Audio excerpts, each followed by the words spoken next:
Welcome back friends to your favourite show जिसका नाम है छूना आसमां। हमारी बातचीत राजीव खंडेलवाल से जारी है। पहले बात हो गई आमिर की, डॉक्टर आमिर अली के किरदार में तो आपको हर किसी ने पसंद किया। उसके बाद शैतान आई 2011 में, एक अलग ही रोल। कितना रिसर्च किया था उस रोल के लिए, क्योंकि डिफरेंट सा रोल था। आमिर अलग था, ये शैतान अलग था। जी, बहुत ही हार्डकोर एक पुलिस अफसर का कैरेक्टर था। मुझसे ज्यादा रिसर्च बिजॉय ने की थी उस फिल्म में। बिजॉय मुझे 1 साल से उस फिल्म को सुना रहे थे और मैंने जब पहली बार उनको इनकार किया था, उन्होंने कहा कि राजीव, मेरा बहुत भरोसा है कि ये रोल आप ही को करना चाहिए।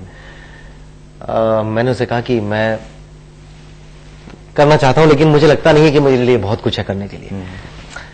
6 महीने के बाद वापस आए अगला ड्राफ्ट लेकर बिजॉय, राजीव मैं एक बार फिर सुनाना चाहता हूं, मैंने वर्क किया। मैंने तब भी इनकार किया। फिर उसके बाद वो मेरे पास में 1 साल के बाद में आया और मैं इस बात से बहुत हैरान था कि बिजॉय, इतने चॉइस है तुम्हारे पास में इतने सारे एक्टर्स की, लेकिन उसके बावजूद भी तुम मेरे पास में आ रहा है। और पता नहीं क्या भरोसा है कि मुझे ही वो रोल करना चाहिए। इस बार जब वो आया बिजॉय मेरे पास में, तो बिजॉय ने बोला, राजीव ये कहानी है, अब मैं सुनाता हूं आपको ढंग से एक बार, ये फाइनल मेरा ड्राफ्ट है, इसके बाद अगर आपको लगे कि आपको नहीं करना चाहिए तो आप इनकार कर दीजिएगा। उसने जब सुनाया मुझे वो फाइनल ड्राफ्ट, मेरे ख्याल से 15वां ड्राफ्ट था उस फिल्म का, तो मैंने तुरंत हाँ किया। और बाद में मालूम पड़ा अनुराग कश्यप उसे प्रोड्यूस भी कर रहे हैं, तो मैंने उसे फिर तो कोई तकलीफ ही नहीं थी, क्योंकि अनुराग मेरी पहली फिल्म आमिर के भी लाइन प्रोड्यूसर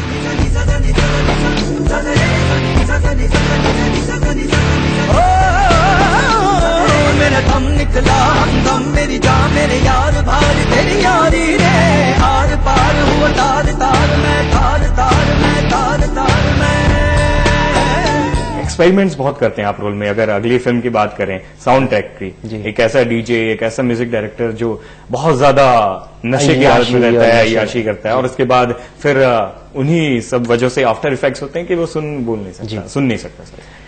मुझे एक्सपेरिमेंट करने का ऐसा नहीं कहूंगा कि शौक है या मैं जानबूझकर एक्सपेरिमेंट करता हूं, लेकिन मुझे ऐसा लगता है कि अगर मैं अपने आप को दोहराऊं तो शायद मेरी ग्रोथ नहीं होगी। साउंड ट्रैक का कैरेक्टर मेरे लिए बहुत सेटिस्फाइंग था, क्योंकि वो फिल्म छोटे पैमाने पर रिलीज की गई थी। वो फिल्म मेरे लिए लॉन्ग टर्म इन्वेस्टमेंट बन गई थी, क्योंकि वो फिल्म जब भी लोगों ने टीवी पर देखी और डीवीडीज पर देखी तो मेरे पास लोग आते थे, आज भी आते हैं लोग बाग मेरे पास में कि राजीव साउंड ट्रैक मेरी फेवरेट फिल्म है, मुझे बहुत पसंद है। हमने सिनेमा हॉल में नहीं देखी उस फिल्म को, मैंने कहा था रिलीज हुई थी, लेकिन आपको पता भी नहीं चला था ये कब रिलीज हुई थी। But that critically acclaim film थी बहुत ज्यादा। तो धीरे धीरे मेरी अवार्ड भी मिला था IITS का बेस्ट एक्टर का अवार्ड। जी हाँ, जहां पर उसको नीदरलैंड में फिल्म फेस्टिवल में भी गई थी और स्टडी भी किया था। लेकिन अच्छा लगता है, दुख होता है कि जब फिल्म को ढंग से रिलीज नहीं किया जाता।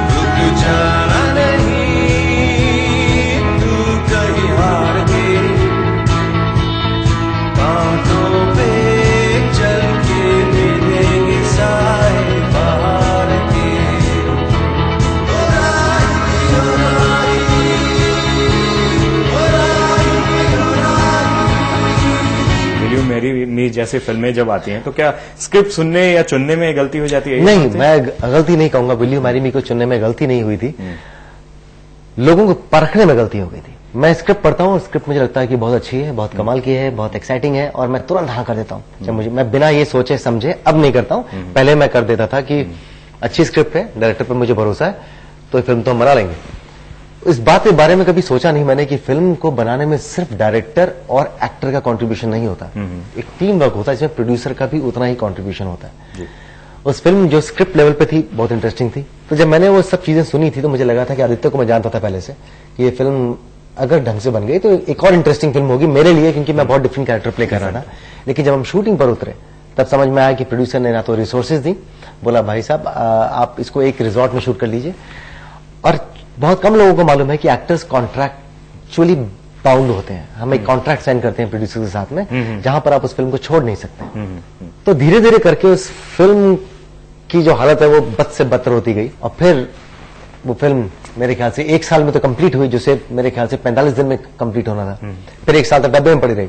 तो मैं तो बिल्कुल भी नहीं उम्मीद कर रहा था कि फिल्म चलेगी, इसलिए मैंने बहुत ज्यादा किसी से गुजारिश भी नहीं की जाइए जाकर देखिए उस फिल्म को, क्योंकि मुझे मालूम था कि वो फिल्म अच्छी नहीं बनी। आने दे तेरी आगोश में मुझे उम्र भर के लिए,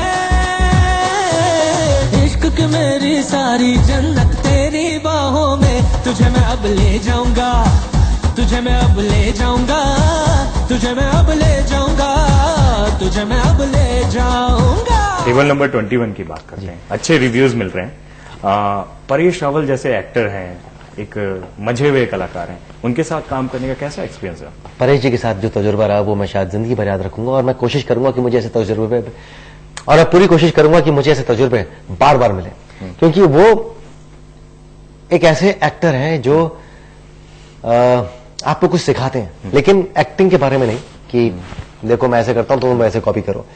वो ये सिखाते हैं आपको कि अगर आपको फिल्म इंडस्ट्री में अपनी जगह बनानी है तो आपको एक लंबी इनिंग्स खेलनी पड़ेगी। आप भाव के साथ मत बहिए। आज 240 फिल्मों के बाद जहां पर भी वो हैं, वो क्यों हैं, अगर आप ये समझ गए तो शायद एक बहुत बड़ा मंत्र आपके हाथ में आ जाएगा। 8 सवाल, 8 जवाब और 8 टास्क। गेम है तो फिर प्राइज मनी भी होगा। 10 मिलियन फिजियन डॉलर। 21 करोड़ रुपए। कैच क्या है? एक ही कैच है, if you lie you die. हमेशा अलग सी फिल्म करते हैं आप, लोगों तक तो पहुंचती है, उनके दिल तक पहुंचती है, लेकिन अगर बॉक्स ऑफिस पर वो जो कलेक्शन की बात करते हैं उस तक वो रिकॉर्ड वैसा नहीं होता। देखिए, बॉक्स ऑफिस पर आमिर ने 3 गुना पैसा कमाया। 2.5 करोड़ की फिल्म थी, 7 करोड़ में बनी, 7-8 करोड़ बनाए। पैमाने पे, छोटे पैमाने पर रिलीज की गई, इसलिए वो जो आपकी विक्ट्री होती है, आपकी फिल्म की सक्सेस होती है, वो नजर नहीं आती है। 50 करोड़ की फिल्म बनाकर आपने 60 करोड़ कमाए, फिल्म नजर तो सब जगह आई, लेकिन जो मुनाफा है वो 2.5 करोड़ वाली फिल्म को ज्यादा होता है। शैतान ने अपने पैसे रिकवर किए। टेबल नंबर 21 ने पहले वीकेंड के अंदर अपने 6 करोड़ रुपए बनाए।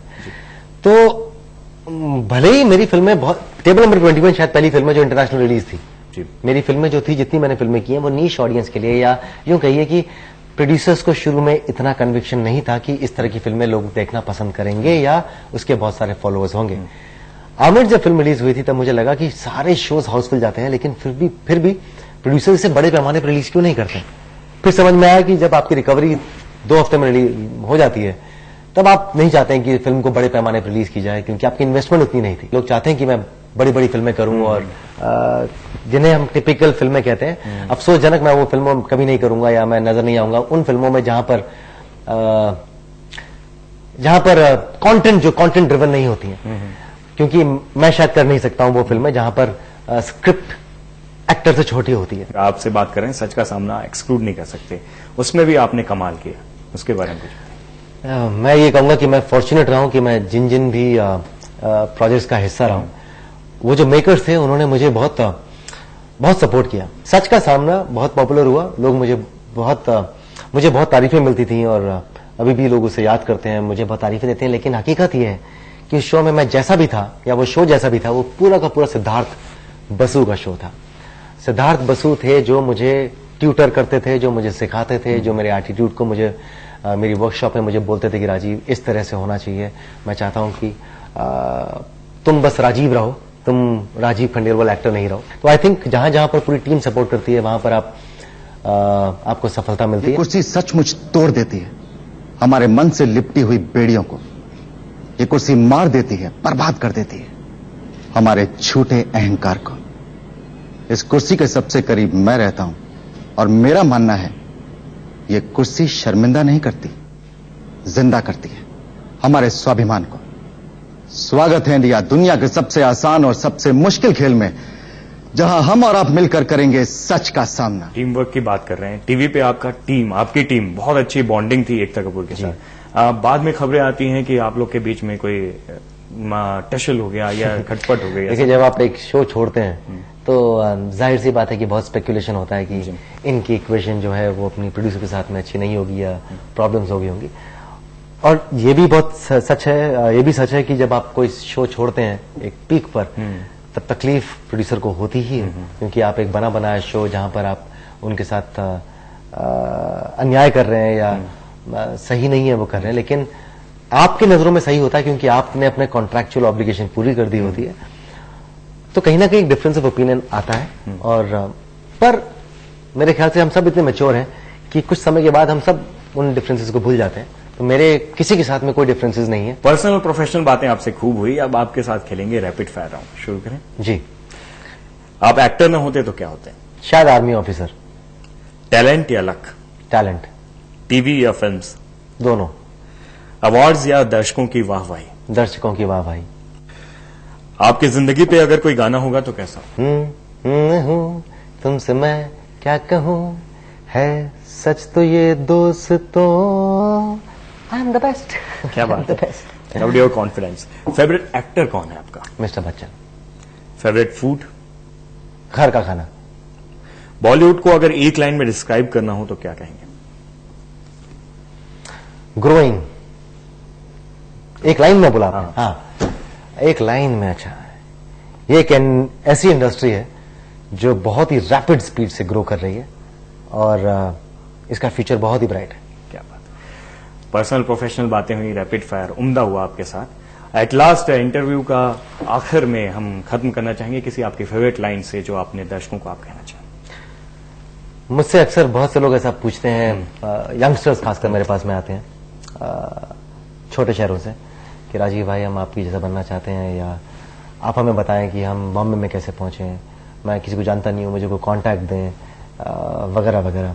मैं उन्हें हमेशा एक ही मशवरा देता हूं और कई सालों से देता आ रहा हूं कि ये मशवरा मेरा अपना है, मेरी ऐसी सोच है कि आप भगवान में विश्वास करिए, आप किस्मत पर विश्वास करिए, लेकिन सबसे ज्यादा आप खुद पर विश्वास करिए, क्योंकि आपका जो आत्मविश्वास है वो दिखता है इस इंडस्ट्री में। बाकी जितने भी विश्वास हैं वो सब नजर नहीं आते, आपका आत्मविश्वास दिखता है।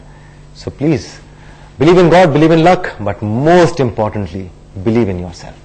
क्या बात कही आपने, और जो ये दिल से आपकी बात निकली है वो दर्शकों के, आपके फैंस के दिल तक पहुंचेगी और बहुत अच्छी सीख मिली है उनको आज। जी, बहुत बहुत शुक्रिया। चुनाए आसमां पर आने के लिए बहुत बहुत शुक्रिया। जी, मुझे शो पर बुलाने के लिए बहुत बहुत शुक्रिया। Thank you so much. उम्मीद करते हैं कि बेहद ही टैलेंटेड एक्टर राजीव खंडेलवाल से हमारी बातचीत छुनाए आसमां पर आपको पसंद आई होगी, और ऐसे ही किसी प्रतिभाशाली सितारे से आपको मुलाकात करनी हो तो आप देखते रहिए छुनाए आसमां। छुनाए आसमां के लिए अगर आपके कोई सजेशन हो तो आप फेसबुक पर www.facebook.com/छुनाए आसमां के पेज पर जाके हमें सजेस्ट कर सकते हैं। आप ट्विटर पर भी ट्वीट करके ये बता सकते हैं कि आपको ये प्रोग्राम कैसा लगा। फिलहाल के लिए सहारा अपना।